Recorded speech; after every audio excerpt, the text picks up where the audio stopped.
My wife skipped my mother's funeral because her dog had a stomachache. My mother died on a Tuesday after 8 months of cancer. She fought until the end, and her last words were telling me she was proud of the man I'd become.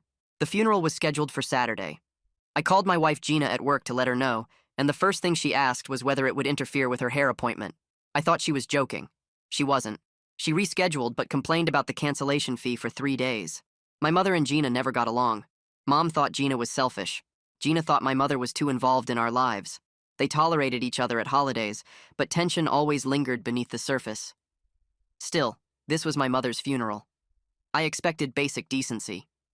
The morning of the service, I was putting on my suit when Gina came in and said she couldn't come. Her Pomeranian, a dog named Duchess that she treated better than most people treat their children, had thrown up twice that morning. She said Duchess might have eaten something bad and needed monitoring. I asked if she was serious. She said Duchess could be seriously ill, and she wasn't going to abandon her baby during a medical emergency. I pointed out that dogs throw up all the time, and the dog seemed fine. She said I clearly didn't understand the bond between a pet parent and their fur baby, and my insensitivity was exactly why she didn't want to come anyway. I buried my mother alone. My whole family was there. Aunts, uncles, cousins, friends who'd known my mother for 40 years. Everyone asked where Gina was. I had to explain repeatedly that she was home with a sick dog. The looks on their faces told me everything I needed to know. My aunt pulled me aside and said she'd never liked Gina, but stayed quiet because she wanted me to be happy. Now she couldn't keep quiet. She said any woman who'd skip her mother-in-law's funeral for a dog with an upset stomach wasn't worth staying married to. I defended Gina out of habit, but the words felt empty. When I got home that night, Gina was on the couch watching TV with Duchess curled up perfectly healthy on her lap. She asked how it went like I'd just returned from running errands. I said it was my mother's funeral. How did she think it went? She told me not to be snippy, that she'd had a stressful day too watching Duchess. The dog was fine, completely fine. Running around, eating treats, begging for belly rubs. No sign of any real illness. Gina had skipped my mother's funeral for absolutely nothing. Something shifted in me that night. I started sleeping in the guest room and told her I needed space to grieve. She complained I was being distant and making her feel neglected. Didn't ask how I was holding up. Didn't offer to talk about my mom or look through old photos with me. Just made my grief about her own feelings of being ignored. Over the next 3 months, I quietly started untangling our lives. Opened my own bank account. Consulted with a divorce lawyer. Started figuring out what was mine and what was ours. Gina noticed nothing. She was too wrapped up in Duchess, her friends, her yoga classes, her weekend brunches. She'd check in occasionally to make sure I was still available for things she needed. Fixing the leaky faucet, attending her coworker's birthday party so she wouldn't show up alone, picking up her dry cleaning when she was running late. I did it all while quietly planning my way out. Then her father had a heart attack. He survived but needed bypass surgery and would be hospitalized for weeks. Gina was hysterical. Her dad was the only person in her family she actually cared about. She came to me sobbing, said she needed to fly to Ohio immediately, said she couldn't handle this alone, said she needed me with her. She asked me to come. I said no. She looked at me like I'd slapped her. Asked what I meant no. I told her I had things going on and couldn't just drop everything. She said this was her father. This was life or death. How could I possibly say no? I brought up my mother's funeral. Duchess and her stomachache. How she'd let me bury my mom by myself because the dog threw up a couple of times. She said that was completely different. I asked her to explain how. She couldn't. Just kept repeating that it was different. That her father could die. That she needed support. I suggested she take Duchess for comfort since clearly the dog was her priority in emergencies. I didn't yell, didn't throw things, just said it calmly, which seemed to make it worse for her. She flew to Ohio alone. Her father's surgery went fine. He recovered well. But during those 2 weeks she was gone, I packed up my belongings and moved out. Left her a note saying I'd filed for divorce and my lawyer would contact hers. When she got back and found the house half empty, she called me 25 times in one afternoon. The voicemail swung between sobbing and screaming. I screened the 26th call and let it go to voicemail like all the others. My phone sits on the kitchen counter of this new apartment, buzzing and lighting up every few minutes with another message. I pick it up and listen to the latest one. Gina's voice starts out shaky and apologetic, saying she's sorry, and she didn't mean for things to get this bad. Then halfway through the message, something shifts and suddenly she's yelling about how I abandoned her when her dad almost died, how I'm cruel and heartless, how everyone agrees I'm the bad guy here. The message ends with her crying again. I delete it and see 3 new texts from numbers I don't recognize. They're all from her friends telling me I'm a terrible person. One says I should be ashamed of myself. Another calls me selfish. A third one, from someone I met exactly once at a dinner party 2 years ago, says Gina deserves better than someone who'd leave her during a family emergency. My phone buzzes again with a text from her mom, then another from someone at her office. They all say basically the same thing. I'm the villain in whatever story Gina's been telling. I turn the phone completely off and set it face down on the counter. The apartment is quiet except for the hum of the refrigerator. Boxes are stacked against the walls, most of them still taped shut. I've been here 3 days and haven't unpacked anything except what I absolutely needed. A few dishes, some clothes, the coffee maker. Everything else can wait. I sit on the couch, which is the only furniture I brought besides my bed, and stare at the blank wall across from me. Part of me feels guilty for not answering her calls. Part of me wonders if I really am as bad as everyone says. But then I remember standing at my mother's funeral, explaining over and over that my wife was home with a sick dog, and the guilt fades. I made the right choice. I'm sure of it. The next morning, my work phone rings during lunch. I almost don't answer because I figure it's another one of Gina's people calling to tell me off. But the caller ID shows my Uncle Frederick's name. I pick up and he asks how I'm doing. I tell him I'm fine, which isn't exactly true but seems easier than explaining everything. He says he's been thinking about me and wanted to check in. We talk for a few minutes about nothing important, just normal conversation about work and the weather, and then he brings up the funeral. He says he wanted to say something that day when I kept explaining where Gina was. He could see it on my face, he says, every time someone asked and I had to repeat that she was home with a sick dog. He wanted to pull me aside and tell me I deserved better, but he didn't because he thought I loved her and didn't want to make things harder. Now that I've left, he's glad. He says everyone in the family saw what kind of person she was for years.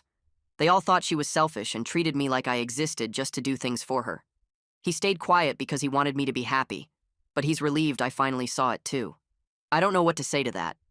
It feels good to hear someone tell me I'm not crazy for leaving. But it also makes me sad that my marriage was apparently so obviously bad that everyone around me could see it except me. I thank him for calling and we hang up. The validation helps. For the first time since I moved out, I feel like maybe I'm not the terrible person Gina and her friends think I am. 3 days later, I'm sitting in Leanna Gomez's office downtown.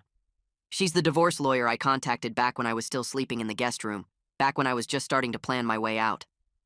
Her office is small but organized, with file cabinets lining one wall and family photos on her desk. She pulls out the folder I started months ago and spreads the papers across her desk. Bank statements showing the separate account I opened. A list of everything we own together and what belongs to who. Records of our finances going back 3 years. She looks impressed. She says most people who come to her are a mess, with no preparation and no documentation, but I've done half her job already. I tell her I had time to think about it. She nods and starts explaining how divorce works in Ohio. It's a no-fault state, she says, which means we don't have to prove anyone did anything wrong. We just have to show the marriage is broken beyond repair, which shouldn't be hard. She asks if I think Gina will fight it. I tell her probably, at least at first, because Gina doesn't like not getting her way. Leanna says that's normal and she can handle it. If everything goes smoothly and Gina cooperates, we can have this done in about 6 months. If Gina makes it difficult, it might take longer.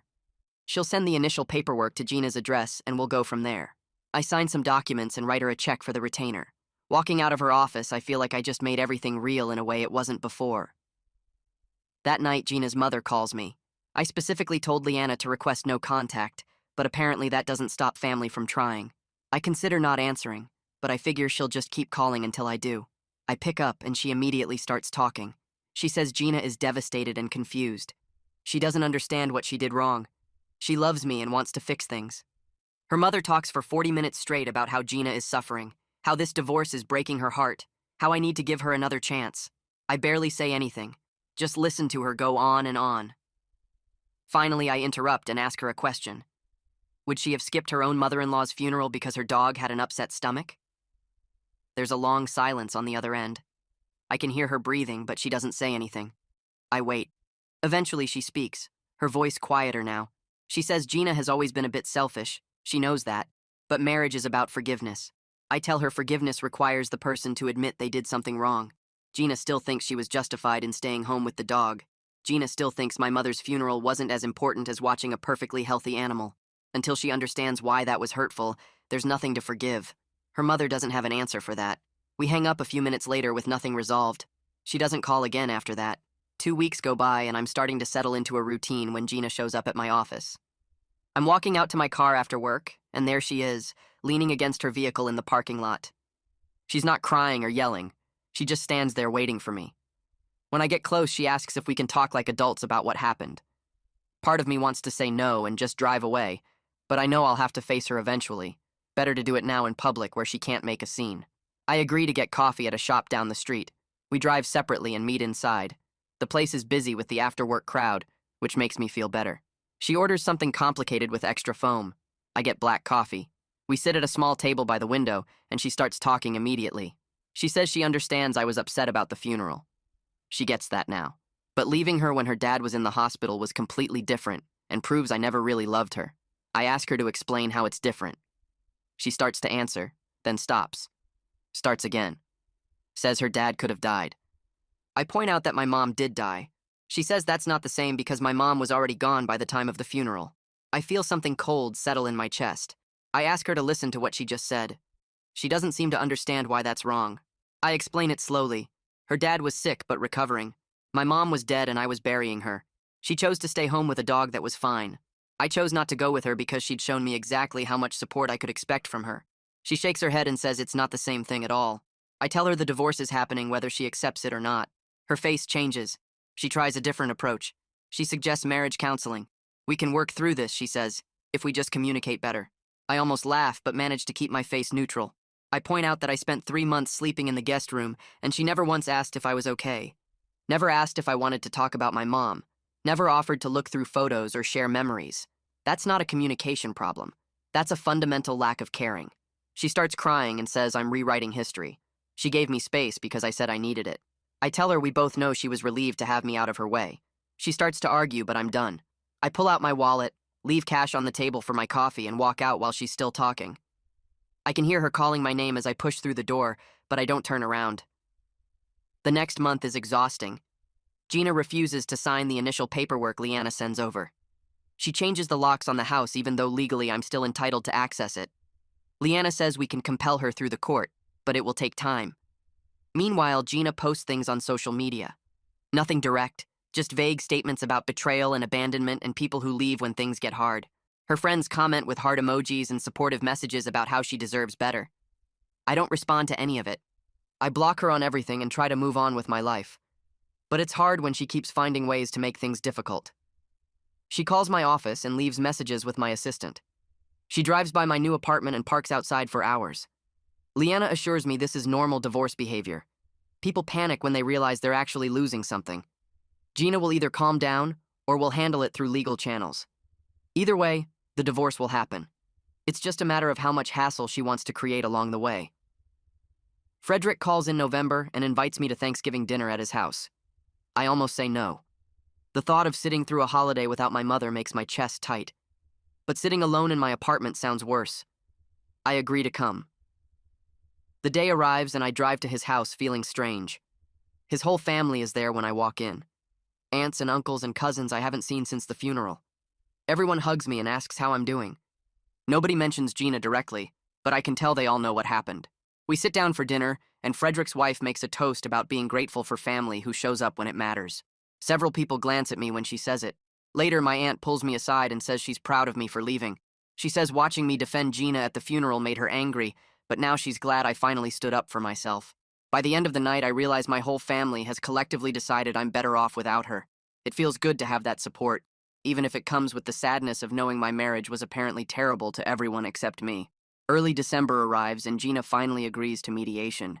Leanna says Gina's own lawyer probably told her that refusing to cooperate was just costing her money in legal fees. We schedule a session for mid-December. I show up at the mediator's office downtown and find Gina already there with her lawyer. The mediator is a woman in her 50s who speaks in a calm, measured voice. She explains how this works. We'll discuss assets and debts and try to reach an agreement on how to divide everything. If we can't agree, we'll go to court and let a judge decide. Gina immediately starts talking about how she deserves more than half of everything. She says she sacrificed her career to support mine. I stare at her. She's worked full-time at the same marketing job for 6 years. She's never sacrificed anything. The mediator asks her to provide documentation of these sacrifices. Gina can't.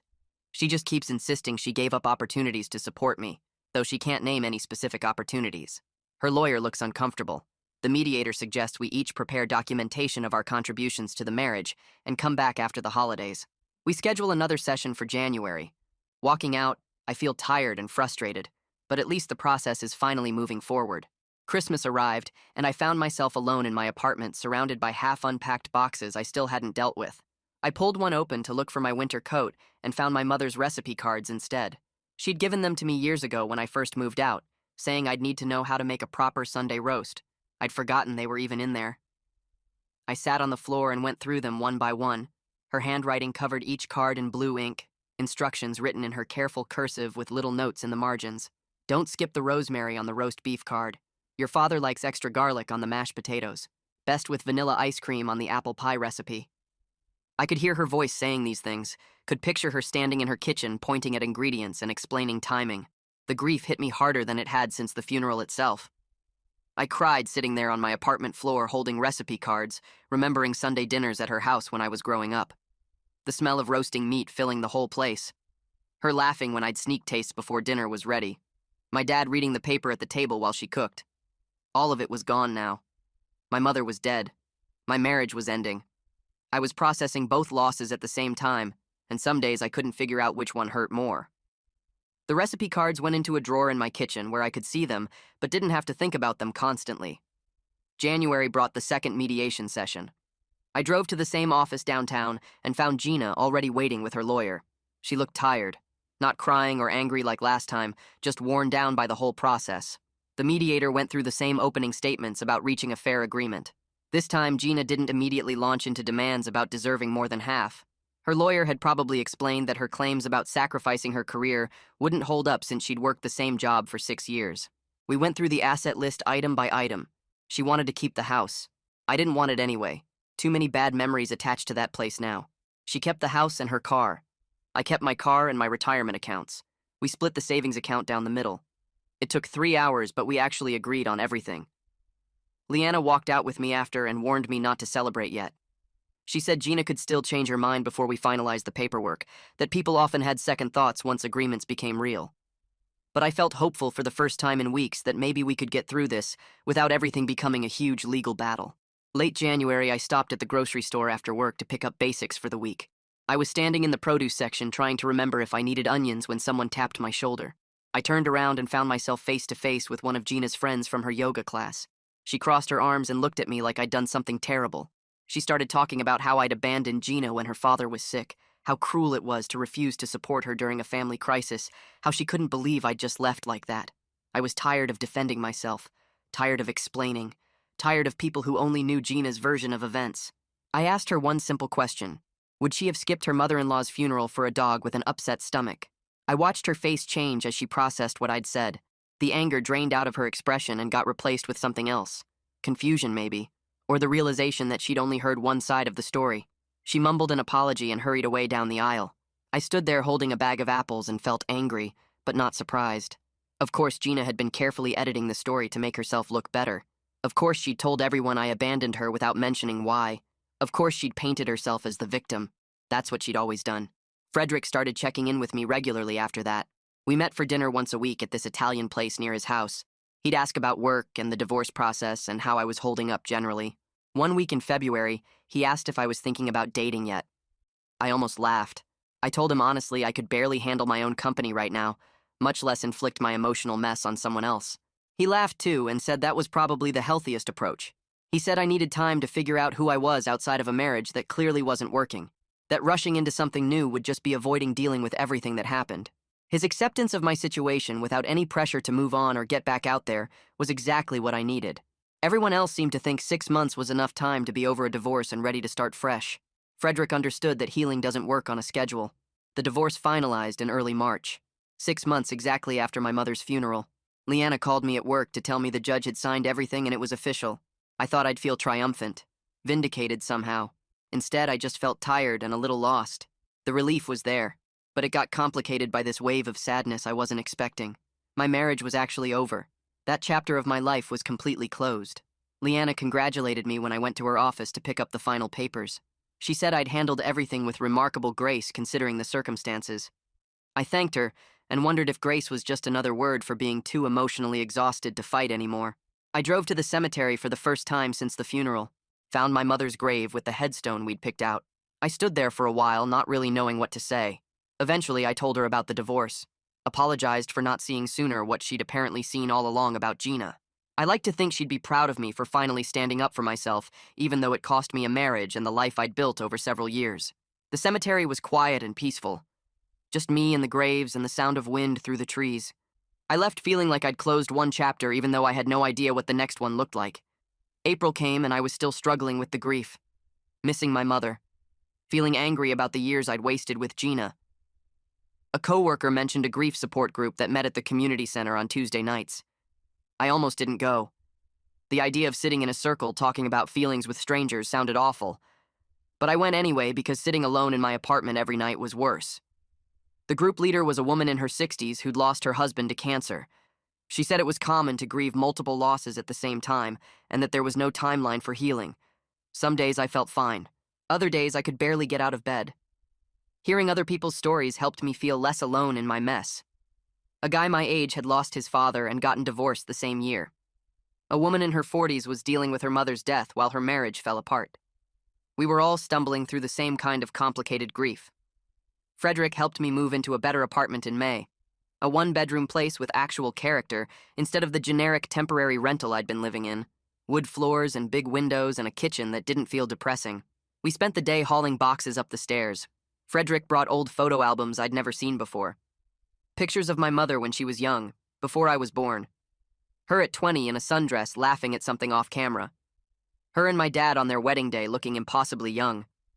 Her holding me as a baby with this expression of total love on her face. Frederick told me stories about her I'd never heard. How she'd wanted to be a teacher but ended up working at the bank instead. How she'd met my dad at a church picnic and knew immediately he was the one. How much she'd loved being a mother even though it wasn't always easy. I realized how much family history I'd almost lost by not paying attention while she was alive. We ordered pizza and spent the evening looking through albums.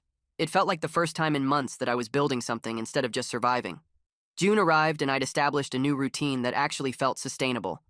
I worked my regular hours, hit the gym 3 times a week, had dinner with Frederick every Tuesday, went to my support group on Thursdays. Slowly, I was becoming someone who existed independently rather than as half of a couple. The hard days still came. Days when I missed my mother so much it physically hurt. Days when I felt angry about all the years I'd wasted with Gina. But those days were becoming less frequent and less intense.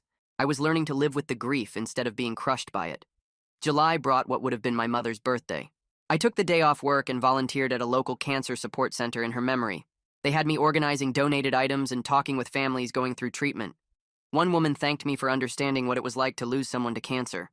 She said most people didn't get it unless they'd been through it themselves. I realized that my mother's death and everything that followed had taught me something about showing up for people when it matters. I wasn't grateful for the pain, but I was grateful for the clarity it gave me about what kind of person I wanted to be. The kind who shows up.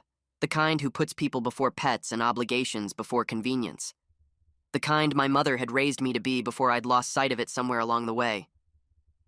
August marked 6 months since the papers were finalized. I woke up that morning in my apartment and made coffee and went to work and came home and made dinner. Nothing special happened. Nothing terrible happened either. I was just existing in a way that felt normal for the first time since my mother died. Some mornings I still woke up and forgot she was gone. Some nights I still felt angry about the years I spent with someone who couldn't show up when it mattered. But those moments came less often now. I went to my support group on Thursday and talked about how weird it felt to be okay. Not happy exactly. Not sad either. Just okay. The group leader said that was progress. That grief doesn't follow a schedule and healing isn't linear. I visited my mother's grave on Saturday and told her about my life, the new job I'd started, the friends I'd been making, how Frederick and I had dinner every week and he told me stories about her. I thought about her last words at the hospital, how she said she was proud of the man I'd become. I hoped she'd be proud now, too.